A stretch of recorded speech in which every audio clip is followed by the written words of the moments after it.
So, Ilya, thanks for coming and joining us on the show.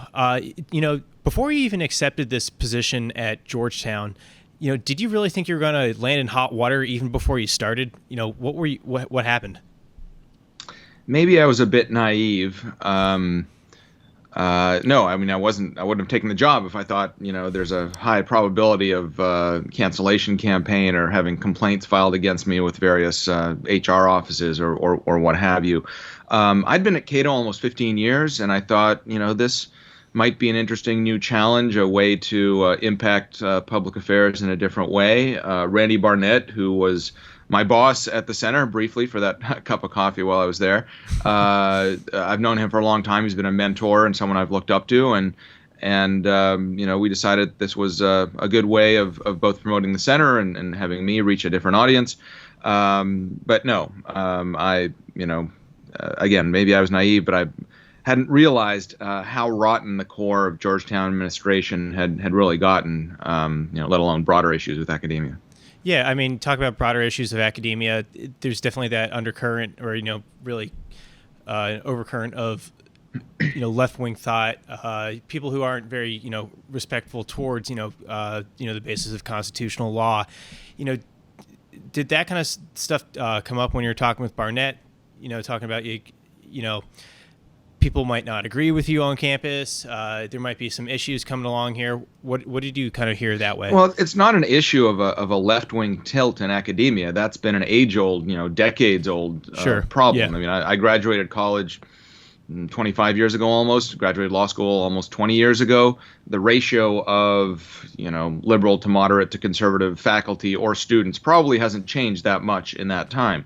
Mm-hmm. What has changed is growth of bureaucracy, and especially DEI, diversity, equity, inclusion bureaucracy, which we can talk about if you like, which I think subverts the educational mission in various ways, and administrators' willingness to placate a radical left-wing mob that insists on ideological conformity and punishes deviations from that, and the moving of the Overton window, what's called the permissible range of policy views that can be expressed, the shifting of that to the left and the narrowing of it. All of these are new trends and increasing, especially in the last few years, really. So this is, just to be clear, I'm not, this is not sour grapes about, academia's left wing, as has been the case for a long, long time. Absolutely. Well, you talk about that in the past couple of years, that it's really kind of accelerated here. What do you think really, made that so? What was kind of the spark that has, we've seen, for lack of a better term, more of these kind of cancellations, kind of more of an aggressive culture on campus from the, from all these different types of administrators? Probably started with education department regulators under the Obama administration. Putting in different kinds of guidance letters regarding Title IX, that's sex-based discrimination and related issues, and going into other kinds of HR offices, kind of the growth of woke ideology that makes its way into HR offices, and kind of eventually the rise of the anti-racism, quote unquote, theories that are populating administrators in the corporate world as well. This isn't limited totally to academia, but then in the very recent years, I think both COVID and the George Floyd killing really heightened the contradictions, as it were.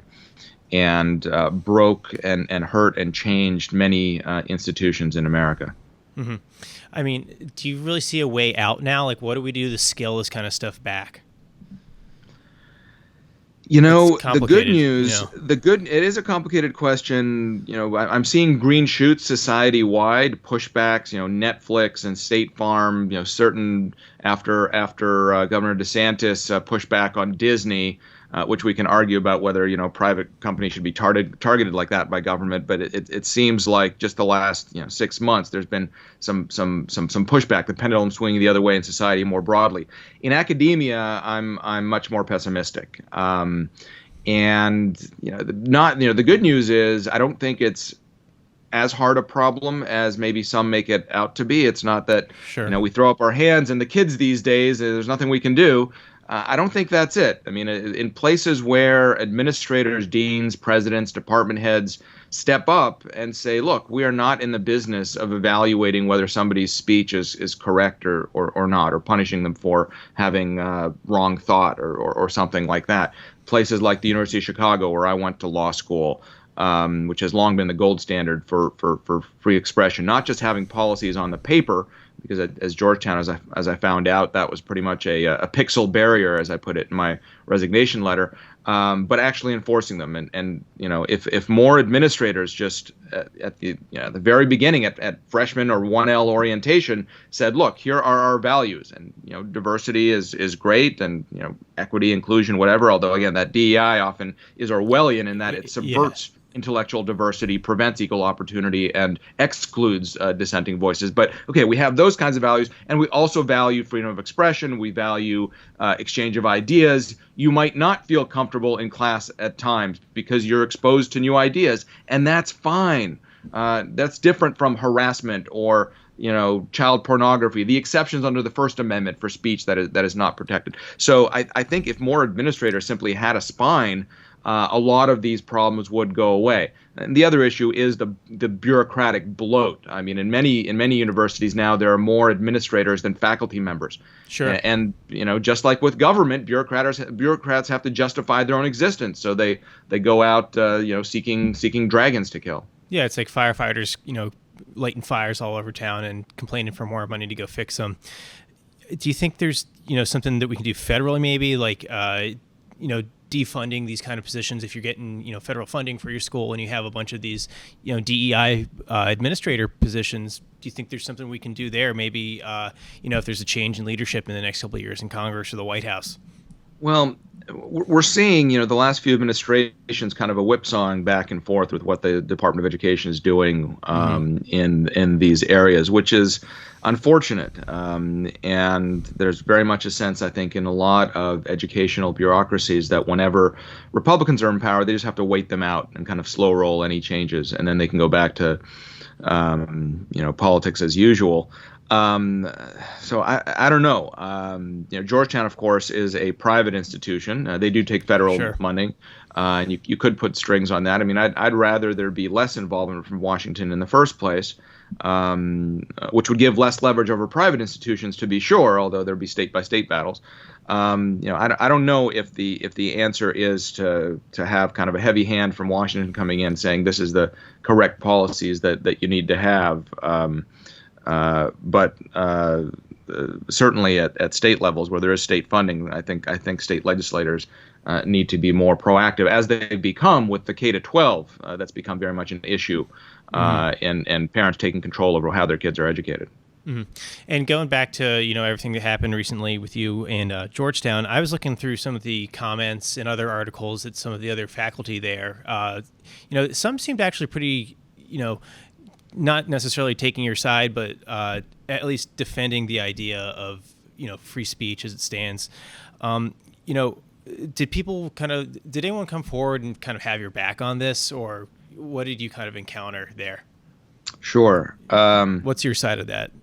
David Cole, who's the legal director of the ACLU and is on the faculty at Georgetown, has written a couple of pieces saying I shouldn't have been fired and Georgetown was right not to fire me, while criticizing my underlying point, which is that's fine. But that was a little surprising because the ACLU has really abandoned the field of defending free speech largely and become just another left-wing activist organization. But David, whom I've known for a while, and we were on the same briefs together in certain cases when I was at Cato, I'm glad he did that.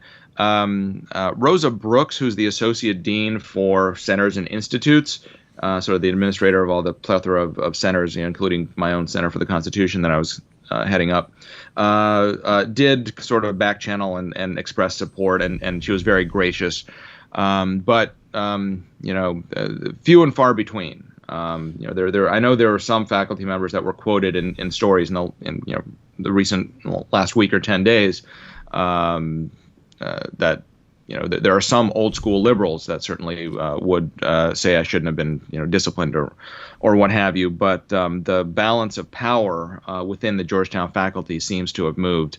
I don't know exactly when, but it definitely seems to have moved to the progressives or the crits, the critical legal studies folks, as opposed to old school liberals.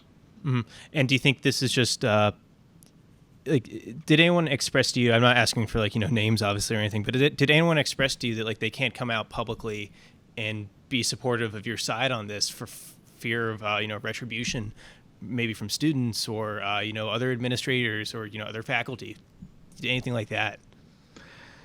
None of the faculty did that. I mean, you have to realize the faculty is about 150 people, of whom 3.5 are not progressive. I would have been 4.5. So it's not like there's a critical mass of faculty to really stand up or push back, and most don't just want to keep their head down and stay out of this stuff. There were some students who contacted me and said, I'm just a 1L, so I really can't get involved in this stuff, but there's more people than that are supporting you. It's just a very tough campus environment. Look, I feel for the students. Now I feel for the students, not because they won't be exposed to my brilliant teaching, but to be a student in that kind of environment is, I really feel bad for them. I know a lot of people were pressured to sign letters or express opposition, even if they weren't, or they were officers in organizations that signed letters, calling for me to be fired, and they didn't agree with that. So it's certainly unhealthy environment there. Yeah, certainly, and we've all seen that kind of stuff come up. I remember with Georgetown back during 2020, during the some of the demonstrations and riots in the summer. Then you had the some of the medical students saying it's good to go out and protest in the middle of the pandemic. You had a lot of that coercion there, regardless of what your opinion was on that. But I think it really speaks to that kind of chilling effect on free speech, in the classroom. When you have this kind of this culture of not free speech, but but what's the kind of work you're going to be doing going forward? I understand you've accepted a new position with the Manhattan Institute. That's right, which is a think tank based in Manhattan, as the name suggests. And they've never really done a lot of constitutional work. They have some lawyers on staff. They do criminal justice. They do business, civil litigation, securities regulation, things that are more interest to a New York finance audience. But they were excited. I've known them and worked with them in some capacities in the past. And they were excited to, they expressed support for me, as have many organizations and friends throughout this whole ordeal. And said, if I stay in Georgetown, that's great. Maybe I can be an adjunct or something. But once it all went down and I realized I had to leave Georgetown, I called them up and started talking more seriously about coming on board, and they were very welcoming. With my family, we're going on vacation this coming weekend for 2 weeks. But as soon as I'm back, I'll be tanned, rested, and ready to go in the arena. More commentary in the media, certainly, and writing of various kinds. Having more amicus briefs, as I did with Cato, and seeing where I can take this platform, this opportunity. I never intended to become a poster boy for cancel culture or to have this sort of lived experience regarding free speech. I've always been obviously very strongly for the freedom of speech and other constitutional protections, but we'll see what kind of opportunities present themselves to express and advance the ideas that I've long been committed to. Yeah, and I know obviously you're just starting this new position, but would you consider stepping back into academia at some point in the future after what you've seen? I've been an adjunct. I imagine I can see myself, being an adjunct. I don't know if I'm going to try to become a full time on some faculty ever again, but never say never. We'll see what kinds of twists and turns life takes. Awesome. Well, Ilya, thank you for everything you do. Thanks for coming on the show. Really great to speak with you. My pleasure. And I should mention, I've been a bad writer. My book, Supreme Disorder, Judicial Nominations in the Politics of America's Highest Court, comes out in paperback in just over 2 weeks, July 5th. So updated. You can still get the hardcover for cheap because there is an updated paperback coming, including the battles over Amy Coney Barrett and Ketanji Brown Jackson. So look for that. Sounds awesome. I'll have to take a look. Thanks, Ilya. Take care. Take care.